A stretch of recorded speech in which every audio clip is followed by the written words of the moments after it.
సింహరాశి. ఈ రాశిలో ఉండే విద్యార్థులు సాహిత్య రంగానికి, నాటకానికి, జ్ఞానానికి సంబంధించిన ఏదైనా ఆధ్యాత్మిక సంబంధించిన వేదం కానీ లేదా సంస్కృత అధ్యయనం కానీ ఇలా చదువుతున్న స్టూడెంట్స్కి మంచి ప్రమోషన్స్ రావడము, అంటే ప్రమోషన్స్ ఇన్ ద సెన్స్ మీరు విదేశాలకు వెళ్ళి చదువుకోవడానికి అక్కడి నుంచి ఉత్తర్వులు రావడము, లేదా అప్లై చేసుకుంటే మీరు అక్కడికి వెళ్ళి చదువుకునే అవకాశాలు కూడా కనబడుతున్నాయి. దానికి సంబంధించినటువంటి ప్రయత్నాలు మీ పెద్దల్ని అడిగి చేసుకోండి.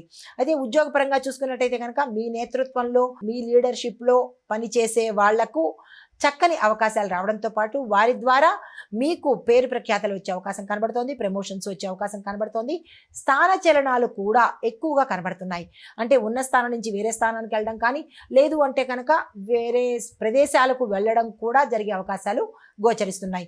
వ్యాపార పరంగా చూసినట్టయితే కనుక విలువైన వస్తువుల లావాదేవీల విషయంలో జాగ్రత్తలు తీసుకోండి. అంటే బంగారము కొనుగోళ్ల విషయంలో కానీ, వెండి లంసంగా కొనుక్కోవడం కానీ, లేదా వజ్రాలు లేదా డైమండ్స్ ఈ జెమ్స్ కొనుగోళ్ల విషయంలో కానీ, ఇలాంటి వ్యాపారాలు చేసే వ్యాపార సంస్థలు జాగ్రత్తలు తీసుకుని కనుక ఆ లావాదేవీలు చేసుకున్నట్టయితే నష్టపోకుండా ఉండే అవకాశం కనబడుతోంది.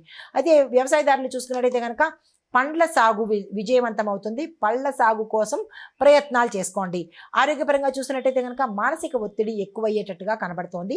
విశ్రాంతి ఇవ్వడమా లేదా తగ్గించుకోవడమా అనేది మీ చేతుల్లో ఉంది. దానికి తగ్గ జాగ్రత్తలు తీసుకోండి. అయితే కుటుంబపరంగా చూసినట్టయితే కనుక కుటుంబ సభ్యులతో ఆనందంగా గడిచే అవకాశం కనబడుతోంది. ప్రయాణాలు చేస్తారు. క్షేత్ర దర్శనం కానీ, దేవాలయ దర్శనం కానీ చేసుకునే వీలు కనబడుతోంది.